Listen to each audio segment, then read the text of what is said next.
నమస్కారం, welcome to I dream. ధర్మ మార్గం విత్ విజిత కార్యక్రమానికి స్వాగతం. ప్రస్తుతం మనతో పాటు ఉన్నారు ప్రముఖ ఆధ్యాత్మికవేత్త, ప్రముఖ జ్యోతిష్య పండితులు సుభాష్ శర్మ గారు. ఇప్పుడు వారితో మాట్లాడిద్దాం. నమస్కారం గురుగారు. గురుగారు, రథసప్తమి రోజు ఎటువంటి విధి విధానాలు ఆచరించాలి? అసలు ముఖ్యంగా రథసప్తమి విశిష్టత ఏంటి?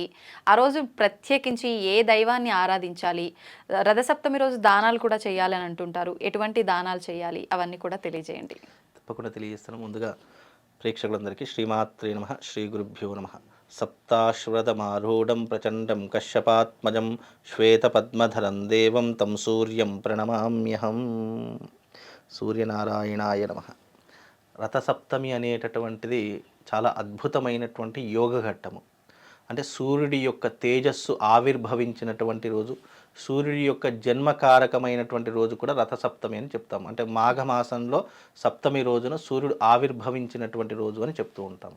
అలాగే వసంత పంచమి అయినటువంటి రెండవ రోజు వచ్చేటటువంటి ఏదైతే తిథి ఉంటుందో అది రథసప్తమి, మాఘ సప్తమి అంటాము. అలాగే రథసప్తమి అంటాము. సూర్యుడి యొక్క జయంతిగా అని కూడా పిలుస్తూ ఉంటాం. కాబట్టి ఈ సూర్య జయంతి రోజున ఏం ఆచరిస్తారు అంటే గనక గంగా స్నాన విధిని, అంటే మాఘ స్నానాలని చెప్పి చేస్తూ ఉంటారు.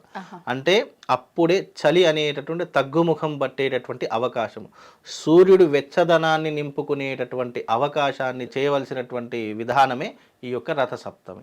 అలాగే నదీ స్నానాలు చేయడం. రథసప్తమి రోజున నదీ స్నానము, కూప స్నానము, గంగా స్నానం, 3 స్నానాలు ఉంటాయి. ఎవరికి వీలుంటే దాని యొక్క ప్రాముఖ్యతను అనుసరించి ఆ యొక్క స్నానాలు ఆచరించడం. అలాగే ఆ రోజున రథసప్తమి వచ్చింది అంటే ప్రతి ఒక్క ఆలయంలో రథము, అంటే ప్రతి ఒక్క ఆలయానికి రథం అనేటటువంటిది ఉంటుంది.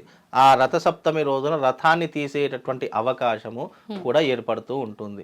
అంటే అక్కడ ప్రతి ఒక్క దేవాలయంలో ఉత్సవమూర్తులు ఉంటాయి, విగ్రహాలు.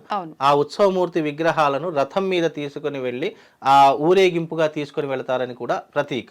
కాబట్టి రథసప్తమి రోజున రథం తీస్తూ ఉంటారు. ఈ ఊరేగింపు వెనకాల మళ్ళీ ఏదైనా ఆంతర్యం, చారిత్రక ఆధారం, అంటే సూర్యుడు అప్పుడే అంటే సూర్యుడు పుట్టినరోజు కదా, సూర్యుడు ఎప్పుడైతే ఉదయించినటువంటి కాలం ఉంటుందో ఆ సమయంలో సూర్యారాధన చేసేటటువంటి వాళ్ళు. అలాగే రథసప్తమి అంటే ఈ యొక్క సూర్యుడికి ఈ యొక్క గుర్రాలు ఉంటాయి, రథాలు ఉంటాయి కదా, అవి అదే సమయంలో బయటకు వచ్చేటటువంటి సమయం కాబట్టి మన సూర్యుడి రథాన్ని బయటకు తీసుకురాలేం. కాబట్టి దాని యొక్క ప్రతీకగా ఏంటి అంటే ఈ రథాన్ని మనము మన గుడిలో ఉన్నటువంటి ఒక రథాన్ని తీసుకొని వెళ్ళి ఊరేగింపుగా చేసుకొని, లేదా గుడి చుట్టూ ప్రదక్షిణ చేసి విగ్రహాలను మనం ఊరేగింపుగా తీసుకొని మళ్ళీ దానికి పూజాది క్రతువులు చేస్తాం. తెల్లవారితే చక్రతీర్థము అని చెప్పి చేస్తారు. చక్రతీర్థము అంటే ఆ ఉత్సవ విగ్రహాలు ఏవైతే ఉన్నాయో ఆ విగ్రహాలకు స్నానం పోయడం. అంటే కోనేరు ఉంటుంది కదా, ఆ కోనేరులో ఆ విగ్రహాలకి స్నానం పోయడం చక్రతీర్థం అని మరుసటి రోజు చక్రతీర్థము అని చెప్పి చేస్తారు. దాని తర్వాత అంటే మొదటి రోజు రథసప్తమి, రెండవ రోజు చక్రతీర్థము, 3వ రోజు విగ్రహ దర్శనం. ఈ 3 కూడా చేస్తూ ఉంటారు. ఇది 3 రోజుల పండగ. 3 రోజుల పండగ. అంటే ఇది అందరూ జరుపుకోరు, కొన్ని ప్రాంతాల వాళ్ళు, కొన్ని మతాచారాల వాళ్ళు జరుపుకుంటారు. కాబట్టి ఇవి ఆయా ప్రాంతం వాళ్ళు జరుపుకునేటటువంటి. ఈ రథసప్తమి రోజు ఆలయాల్లో కూడా ప్రత్యేకమైన పూజలు చాలా అద్భుతంగా ఉంటాయి. సూర్య దేవాలయాలన్నీ కిటకిటలాడుతూ ఉంటాయి. ఆ రోజున సూర్య భగవాన్ని దర్శించుకోవడం. మనం రథసప్తమి రోజు ఇంటి ముందర రథం ముగ్గు కూడా వెయ్యాలి అని శాస్త్ర ప్రతీక. ఇప్పుడు చాలా మంది రథం బయలుదేరింది అనేటట్టు ప్రతీకగా చాలా మంది రథం ముగ్గులు వేస్తూ ఉంటారు. ఇంకోటి సంక్రాంతి రోజున చాలా మంది నోములు నోచుకుంటారు. అంటే సౌభాగ్యం గురించి నోములు నోచుకొని ఈ యొక్క ప్రతీక ఎప్పటి వరకు జరుపుకుంటారు అంటే రథసప్తమి వరకు జరుపుకుంటారు. రథసప్తమి అయిపోయిందంటే నోములు అన్ని కూడా క్లోజ్ అయిపోయినాయి. ప్రాంతాచారం. నోములు అనేటట్టు ఇప్పుడు ఇవి చాలా మటుకు తెలంగాణలో జరుపుకుంటారు.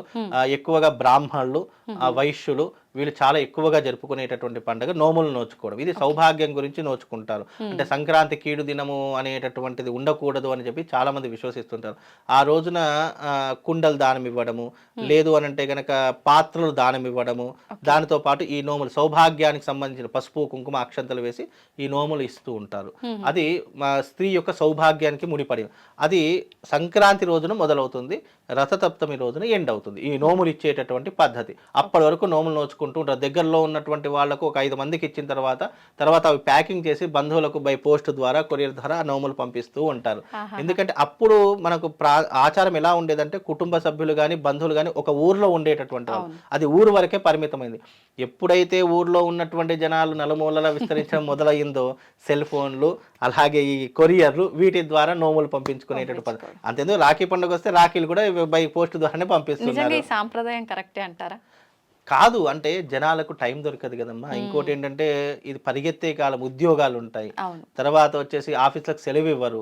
మనం ఇప్పుడు ఈ పండగ సంక్రాంతి నుంచి రథసప్తమి వరకు అంటే దాదాపు 4 రోజులు లీవ్ ఉంటే ఇస్తారా?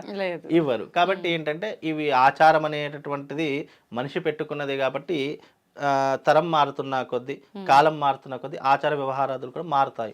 అప్పుడంటే ఉమ్మడి కుటుంబాలు ఉండేవి. ఒక ఇంట్లో దాదాపుగా 20 నుంచి 30 మంది జనాలు ఒకే ఇంట్లో ఉండేటటువంటి ఒక నిండు కుటుంబం ఉండేది. ఇప్పుడు ఎవరు ఉంటున్నారు? ఒక ఇంట్లో ఒక లంకంత ఇల్లు. మొన్న రీసెంట్ ఒకటి మణికొండలో వాస్తు చూడడానికి వెళ్ళానమ్మా. ఇల్లు చూస్తే ఇంద్రభవనం, అంటే దాదాపు 5 బెడ్రూమ్లు, తర్వాత వచ్చేసి కింద పెద్ద హాలు, ఒక పెద్ద వంటగది, దాని కింద ఒక 20 మంది కూర్చునే డైనింగ్ టేబుల్. ఇది వాస్తు చూడడానికి వెళ్తే అమ్మా చాలా విశాలంగా ఉంది, ఎంత ఒక 20 మంది ఉంటారా అంటే లేదండి 4గురమే ఉంటాము. అంత పెద్ద ఇంట్లో 4గురు అంటే నేను నవ్వలేక ఇదైపోయా.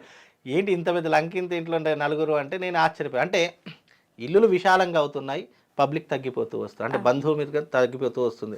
కొడుకు ఒక దగ్గర, కోడలొక దగ్గర, తల్లిదండ్రులొక దగ్గర, అన్నదమ్ములొక దగ్గర, ఇవన్నీ కూడా జరుగుతున్నాయి. అందుకే ఈ రథసప్తమి అనేటటువంటిది నోములు నోచుకోవడానికి ఆఖరి రోజు అయినటువంటిది రోజు. అలాగే ఆ రోజున చేయవలసిన దాన ధర్మాలు ఏంటంటే నువ్వులు దానం చేసుకోవాలి, గంగా స్నాన విధిని ఆచరించాలి. సూర్యుడికి ఇష్టమైనటువంటిది ఏంటి అంటే గంగా స్నాన విధి, తర్పణం. సూర్యుడికి చాలా ఇష్టమైనది ఏంటంటే తర్పణము. ఆ రోజున మన పెద్దలకు తర్పణం వదులుకోవడం కూడా చాలా విశేషమైనటువంటి రోజుగా భావన చేసుకుంటూ ఉంటారు. అలాగే సూర్యుడు వెచ్చదనాన్ని పుంజుకుంటాడు కాబట్టి ఆ రోజున ఎవరికైనా రగ్గులు దానం చేయడము, చద్దర్లు దానం చేయడము, ఇలాంటివి చేస్తే కనుక చాలా విశేషమైనటువంటి పుణ్య ఫలితం కలుగుతుంది. అందుకే రథసప్తమి అనేటటువంటిది సూర్యుడి యొక్క ఆరాధన కోసం చేసేటటువంటిది. గంగా స్నానం ఎందుకు చేస్తామంటే మనం చేసుకున్నటువంటి పాపాలన్నీ కూడా ప్రక్షాళన గావించేటటువంటి వాడు ఇద్దరు. ఒకటి జలము, 2 సూర్యుడు. ఈ 2 కూడా ఏకకాలంలో మనం ఆరాధన చేయాలంటే ఈ రథసప్తమి రోజున ఆరాధన చేసుకోవాలి. మనము గోదావరి జలంలో, అంటే దగ్గరలో ఉన్న జలంలో మనము ఈ భాగం వరకు మునిగేయాలి. అంటే తల భాగం ఒక్కటి మాత్రం పైన ఉంచేసి ఈ భాగం వరకు మునిగి సూర్యుడికి అర్ఘ్య ప్రదానం చేస్తేనట మనలో ఉన్నటువంటి అంటే ఈ జబ్బులు, ఈ రోగాలు ఏవైతే ఉంటాయో అవన్నీ కూడా తొలగిపోవడానికి సూర్యుడు సాక్షిభూతుడవుతాడు అని చెప్పేసి శాస్త్ర ప్రతీక కూడా చెప్పడం జరిగింది. అందుకే రథసప్తమి అనేటటువంటిది ఎప్పుడు కూడా మీరు గమనించండి, మన పండగలు కానివ్వండి, మనం ఆచరించే ఆచారాలు కానివ్వండి, ఇటు సైంటిఫిక్ రీజన్స్ ఉంటాయి, ఇటు శాస్త్ర సమ్మతమైనటువంటి విషయాలు కూడా ఉంటాయి. అందుకే మన పండుగలకు అంత ప్రాముఖ్యత. సైంటిఫిక్ రీజన్ ఏంటి అంటే ఈ రథసప్తమి రోజున చాలా విశేషమైనటువంటి చలి ఉంటుంది. ఈ ఏవైతే మన బోన్స్ ఉంటాయో అవి ఇట్లా విరిగినట్టుగా ఉంటాయి, అంత చలి ఉంటుంది ఆ రోజున. ఆ రోజున మళ్ళీ స్నానం ఎప్పుడు చేయాలి? ఉదయకాలము 5 గంటల వరకు నదిలో దిగి స్నానం చేయాలి. ఆ నదిలో అడుగు పెడితే చాలు, ఐస్ గడ్డ మీద అడుగు పెడితే ఎంత చల్లగా ఉంటుందో అంత చల్లగా ఉంటుంది. అంటే ఆ సమయంలో అక్కడ స్నానం, అంటే ఇక్కడ వరకు మునుగుతున్నాం అంటే లోపల వణికి చనిపోతుంది, అలా ఉంటుంది, వణుకు తోడ రాదు.